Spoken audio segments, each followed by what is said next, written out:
प्राध्यापकले चाहिँ भन्नुभयो त्यसबाहेकको कुरा के छ मानवका क्षेत्रमा मैले के गरेँ। नेपाल बार एसोसिएसनको मानव अधिकार समितिको म सह संयोजक थिएँ धेरै लामो समय केन्द्रको।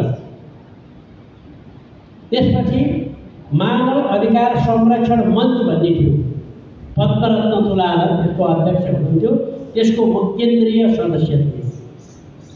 त्यसपछि मानव अधिकार संयुक्त सञ्जाल भन्ने बनाइयो। इन्सेकदेखि लिएर सुदीप पाठकजीको मानव अधिकार संरक्षण समेत सबै मिलेर बनाइएको मध्यमाञ्चल क्षेत्रको म संयोजक थिएँ। मकवानपुर जिल्लामा तेजबहादुर गोदाजी सहित इन्द्रबहादुर श्रेष्ठ समेतले संरक्षकत्व गरेको समिति थियो, संयुक्त समिति मानव अधिकार संयुक्त समिति, जहाँ सुमन प्याकुरेलको पनि प्रतिनिधित्व थियो। त्यो समितिको म संयोजक थिएँ। अनि नागरिक सरोकार समिति भन्ने गठन गरेका थियो, सर्वदलीय सबै दल बसेर 60 सालतिर कुरु भएपछि राजतन्त्रले चाहिँ नि सत्ता कब्जा गरेपछि अब के गर्ने त भन्ने अवस्थामा त्यो समिति गठन भएको थियो। त्यसको नाउँ थियो नागरिक सरोकार समिति। त्यो सर्वदलीय थियो, सबै दल, त्यसको संयोजन थियो। भनेपछि यो पार्टी मलाई कसैले मूल्याङ्कन गर्दैन होला भन्ठालेको थिएँ के। म त राजनीति गर्ने मान्छे, पार्टीको नेता पनि भएको मान्छे, खुलेर जिन्दगीभर राजनीति गरेका मान्छे, त्यसबाट मात्रै भन्नु। अनि आफ्नो वकिल भन्नु, मैले लामो समय वकालत गरेको, विभिन्न प्रकारको वकालतमा काम गरे हुनाले त्यसबाट भन्नु भनेको। आज चाहिँ मलाई यो एमनेस्टी इन्टरनेसनल मकवानपुर 67 होइन 67 समूहले सम्झना मानव अधिकार कर्मीकै रूपमा पनि गरेकोमा म अत्यन्त गौरवान्वित भएको छु, अत्यन्त खुसी भएको छु।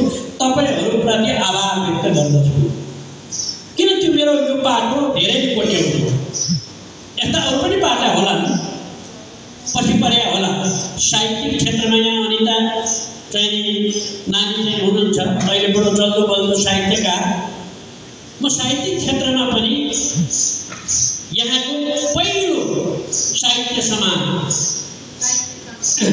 साहित्य सङ्गमको होप्राको चौरा कौशल सर सहित श्रीचन्द्र शर्मा भित्र जानुभयो क्यारे, उहाँहरू सहित बसेर हामीले गऱ्यौँ। त्यो बाटो अहिले म बन्दिनँ। त्यस कारणले म तपाईँहरूप्रति पहिलो कुरा मैले भने आभार व्यक्त गर्दछु, धन्यवाद दिन चाहन्छु र अत्यन्त खुसी भएको छु। होला मलाई चाहिँ नि यहाँ चाहिँ नि तपाईँहरूलाई भन्नु होला फेरि के भने मान्छे त थोरै रहेछ, मानव अधिकार कर्मी हुन धेरै चाहिँदैन। त्यो बेलामा हामी 5-6 जनाको टिम थियो, त्यसले हल्लौ सरकार हो। त्यो बेलामा महाराज ज्ञानेन्द्रको शासन थियो। त्यो बेलामा पनि थर्क बन्द हुन्थ्यो। तपाईँहरू म 3टा कुरा सुनाउँछु, तपाईँले जानिराख्नुपर्छ। एक, त्यो बेलामा माओवादीले पक्राउ गरेर जङ्गलतिर लगेर राख्यो भने त्यो मान्छे छुटाउन जाने समूह हाम्रो थियो, त्यसको संयोजन म थिएँ। म फापरबारीको थिएँ, अरू कोही जान सक्दैन थिए। उही राजनीति माओवादीले अरू गए। अनि म डाँडाखर्क जान्थेँ आर्मी छुटाउन, माओवादीले आर्मी समातेर लिएर गयो। अनि ट्र्याकको चाहिँ माध्यमद्वारा उहाँ पुर्याइदियो। त्यो मैले चाहिँ छुटाउनलाई अरू कसैलाई दिएन, मृत्युदण्ड दिन्छु भन्न थाल्यो। त्यसपछि आर्मीका कर्नेल जनरलहरूले हारगुहार गरे, हाम्रो त्यो सिपाहीहरू 2 जना जसरी ल्याइदिनुपर्छ भने गर्ने। अब एकातिर, अर्कोतिर माओवादीलाई सेनाले लान्थ्यो, बेपत्ता पार्थ्यो। यो काम पनि गरियो। यति धेरै गरियो, अनगिन्ती गरियो। एकचोटि त सेनासँग मेरो हाकाहाकी साँच्ची पर्यो।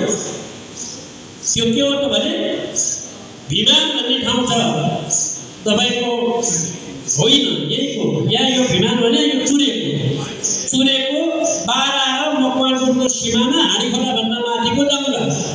त्यहाँ 14 जना माओवादी मिटिङ गरिरहेको ठाउँमा स्वाट हेरेर झ्याप सिद्धेले चौधै जान्छ। भोलिपल्ट बिहान सबेरै त्यो दिन त्यो रातिको कुरा 8 बजे त हामी त्यो जङ्गलमा भिर पाखा गर्दै पुगिसक्यो।